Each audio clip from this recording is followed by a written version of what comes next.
ಕರ್ನಾಟಕ ಸರ್ಕಾರ ಮತ್ತು ರಾಜಕೀಯ. ಈ ವಿಷಯದ 2, 5 ಮತ್ತು 10 ಅಂಕದ ಬಹು ನಿರೀಕ್ಷಿತ ಪ್ರಶ್ನೆಗಳನ್ನು ನೋಡೋಣ.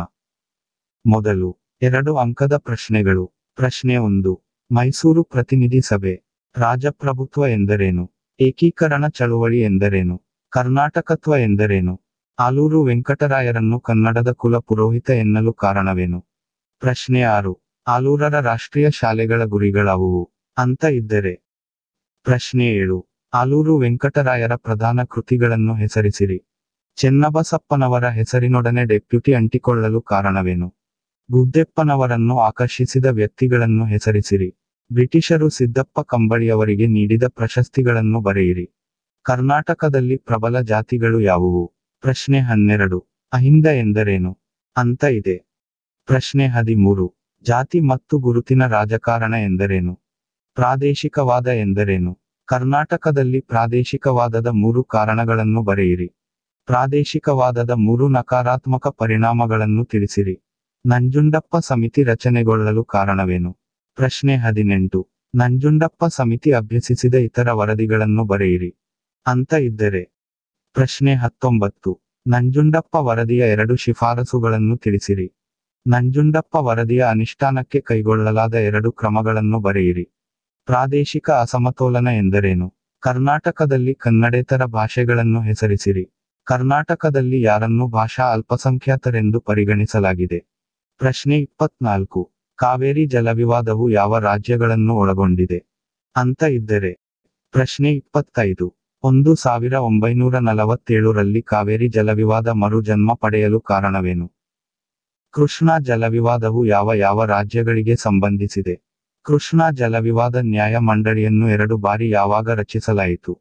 ಕರ್ನಾಟಕವು ಭಾರತದ ಯಾವ ರಾಜ್ಯಗಳೊಡನೆ ಗಡಿ ವಿವಾದವನ್ನು ಹೊಂದಿದೆ? ರೈತರು ಎಂದರೆ ಯಾರು? ಪ್ರಶ್ನೆ 30. ಮಹಿಳಾ ಸಬಲೀಕರಣಕ್ಕಾಗಿ ಸರ್ಕಾರ ಜಾರಿಗೊಳಿಸಿರುವ 4 ಯೋಜನೆಗಳನ್ನು ಬರೆಯಿರಿ. ಅಂತ ಪ್ರಶ್ನೆ ಇದೆ. ಪ್ರಶ್ನೆ 31. ಸಮ್ಮಿಶ್ರ ಸರ್ಕಾರ ಎಂದರೇನು? ಚುನಾವಣಾ ಪೂರ್ವ ಮತ್ತು ಚುನಾವಣೋತ್ತರ ಮೈತ್ರಿ ಎಂದರೇನು? ಕರ್ನಾಟಕದಲ್ಲಿ ಇದುವರೆಗೆ ರಚನೆಗೊಂಡ ಸಮ್ಮಿಶ್ರ ಸರ್ಕಾರಗಳ ಅವಧಿಯನ್ನು ತಿಳಿಸಿರಿ. ಸಾಮಾನ್ಯ ಕನಿಷ್ಠ ಕಾರ್ಯಕ್ರಮ ಎಂದರೇನು? ರಾಜಕೀಯ ಧ್ರುವೀಕರಣ ಎಂದರೇನು? ರಾಜಕೀಯ ಧ್ರುವೀಕರಣವು ಯಾವ ರಾಜಕೀಯ ವ್ಯವಸ್ಥೆಗಳಲ್ಲಿ ಕಂಡುಬರುತ್ತದೆ? 2 ಅಂಕದ ಕೊನೆಯ ಪ್ರಶ್ನೆ 37. ರಾಜಕೀಯ ಧ್ರುವೀಕರಣದ 4 ಕ್ಷೇತ್ರಗಳನ್ನು ತಿಳಿಸಿರಿ. ಈ ತರಹದ 2 ಅಂಕದ ಪ್ರಶ್ನೆಗಳು ಇದ್ದರೆ. ಇನ್ನು 5 ಅಂಕದ ಪ್ರಶ್ನೆಗಳನ್ನು ನೋಡೋಣ. ಪ್ರಶ್ನೆ 1. ಭಾರತದಲ್ಲಿ ರಾಜ್ಯ ರಾಜಕೀಯದ ಸ್ವರೂಪವನ್ನು ವಿವರಿಸಿರಿ. ಮೈಸೂರು ಸಂಸ್ಥಾನದ ರಾಜಕೀಯದಲ್ಲಿ ಮೈಸೂರು ಪ್ರತಿನಿಧಿ ಸಭೆಯ ಪಾತ್ರ ಪರಿಶೀಲಿಸಿರಿ. ರಾಜ್ಯಗಳ ಪುನರ್ ವಿಂಗಡಣೆಯನ್ನು ಚರ್ಚಿಸಿರಿ. ಕರ್ನಾಟಕದ ಏಕೀಕರಣ ಚಳುವಳಿಯಲ್ಲಿ ಕರ್ನಾಟಕ ವಿದ್ಯಾವರ್ಧಕ ಸಂಘದ ಪಾತ್ರವನ್ನು ಬರೆಯಿರಿ. ಪ್ರಶ್ನೆ 5. ಕನ್ನಡ ಭಾಷೆಯ ಶಿಕ್ಷಣಕ್ಕೆ ಚನ್ನಬಸಪ್ಪನವರ ಕೊಡುಗೆಯನ್ನು ಬರೆಯಿರಿ. ಅಂತ ಇದ್ದರೆ. ಪ್ರಶ್ನೆ 6. ಸಮಾಜದ ಸಂಕಷ್ಟಗಳಿಗೆ ಚನ್ನಬಸಪ್ಪನವರು ಸ್ಪಂದಿಸಿದ ನಿದರ್ಶನಗಳನ್ನು ಬರೆಯಿರಿ. ಸಿದ್ದಪ್ಪನವರು ಶಿಕ್ಷಣ ಪ್ರೇಮಿ ಹೇಗೆ ಎಂಬುದನ್ನು ಚರ್ಚಿಸಿರಿ. ಆಲೂರು ವೆಂಕಟರಾಯರ ಕರ್ನಾಟಕತ್ವದ ಕಾಣಿಕೆಗಳನ್ನು ವಿವರಿಸಿರಿ. ಡೆಪ್ಯೂಟಿ ಚನ್ನಬಸಪ್ಪನವರು ಶಿಕ್ಷಣ ಪ್ರೇಮಿ ಎಂಬುದನ್ನು ಸಮರ್ಥಿಸಿರಿ.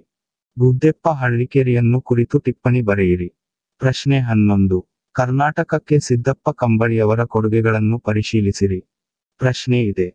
ಪ್ರಶ್ನೆ 12. ಆರ್ಥಿಕ ಅಸಮಾನತೆಯು ಪ್ರಾದೇಶಿಕವಾದವನ್ನು ಬಲಗೊಳಿಸುತ್ತದೆ ಹೇಗೆ? ಚರ್ಚಿಸಿರಿ. ಪ್ರಾದೇಶಿಕವಾದದ ಸಕಾರಾತ್ಮಕ ಪರಿಣಾಮಗಳನ್ನು ಬರೆಯಿರಿ. ಪ್ರಾದೇಶಿಕವಾದ ಕುರಿತು ಟಿಪ್ಪಣಿ ಬರೆಯಿರಿ. ಕರ್ನಾಟಕದಲ್ಲಿ ಪ್ರಾದೇಶಿಕವಾದದ ಕಾರಣಗಳನ್ನು ಪರಿಶೀಲಿಸಿರಿ. ನಂಜುಂಡಪ್ಪ ಸಮಿತಿಯ ಕಾರ್ಯಾಚರಣೆಯನ್ನು ಚರ್ಚಿಸಿರಿ. ಪ್ರಶ್ನೆ 17. ಕರ್ನಾಟಕದಲ್ಲಿನ ಪ್ರಾದೇಶಿಕ ಅಸಮತೋಲನದ ಸ್ವರೂಪವನ್ನು ವಿವರಿಸಿರಿ. ಅಂತ ಪ್ರಶ್ನೆ ಇದ್ದರೆ. ಪ್ರಶ್ನೆ 18. ಕರ್ನಾಟಕದಲ್ಲಿನ ಭಾಷೆ ಮತ್ತು ರಾಜಕೀಯ ಸಂಬಂಧವನ್ನು ಚರ್ಚಿಸಿರಿ. ಕರ್ನಾಟಕದ ಪ್ರಮುಖ ಜಲವಿವಾದಗಳನ್ನು ಪರಿಶೀಲಿಸಿರಿ. ಕಾವೇರಿ ಜಲವಿವಾದ ಕುರಿತು ಟಿಪ್ಪಣಿ ಬರೆಯಿರಿ. ಕರ್ನಾಟಕದಲ್ಲಿ ರೈತರ ಪ್ರಧಾನ ಸಮಸ್ಯೆಗಳನ್ನು ವಿವರಿಸಿರಿ. ಕರ್ನಾಟಕದಲ್ಲಿ ಲಿಂಗ ರಾಜಕೀಯವನ್ನು ಚರ್ಚಿಸಿರಿ. ಪ್ರಶ್ನೆ 23. ಕೇಂದ್ರದೊಡನೆ ಕರ್ನಾಟಕದ ಹಣಕಾಸು ಸಂಬಂಧವನ್ನು ವಿವರಿಸಿರಿ. ಪ್ರಶ್ನೆ ಇದೆ. ಪ್ರಶ್ನೆ 24. ಸಮ್ಮಿಶ್ರ ಸರ್ಕಾರದ ಲಕ್ಷಣಗಳನ್ನು ಬರೆಯಿರಿ. ಸಮ್ಮಿಶ್ರ ಸರ್ಕಾರ ರಚನೆಗೊಂಡರೆ ಆಡಳಿತದಲ್ಲಿ ವೈವಿಧ್ಯತೆ ಕಂಡು ಬರುತ್ತದೆ ಹೇಗೆ ಎಂಬುದನ್ನು ಚರ್ಚಿಸಿರಿ. ಸಮ್ಮಿಶ್ರ ರಾಜಕೀಯದ ಸ್ವರೂಪವನ್ನು ಪರಿಶೀಲಿಸಿರಿ.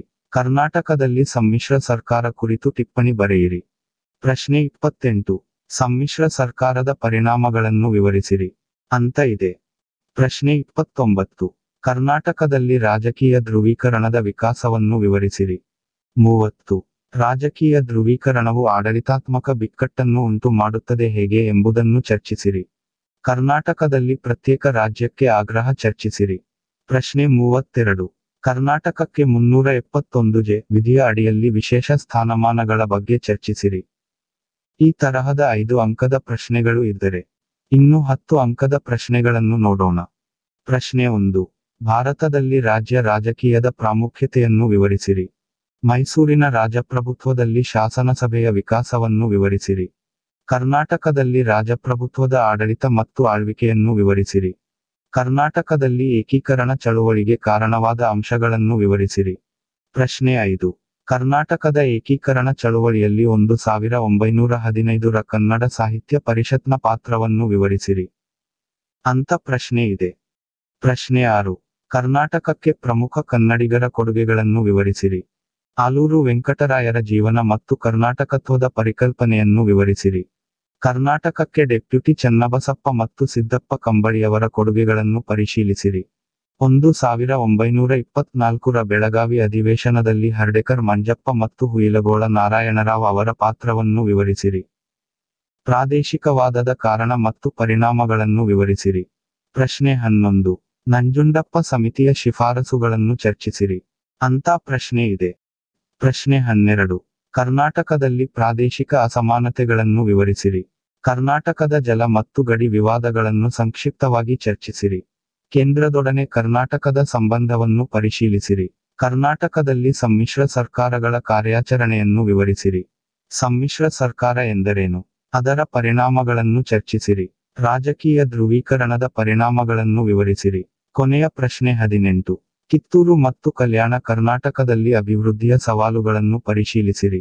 ಈ ತರಹದ 2, 5 ಮತ್ತು 10 ಅಂಕದ ಬಹು ನಿರೀಕ್ಷಿತ ಪ್ರಶ್ನೆಗಳು ಇದ್ದು ಮುಂದಿನ ವಿಷಯದೊಂದಿಗೆ ಮತ್ತೆ ಭೇಟಿಯಾಗೋಣ. Thank you.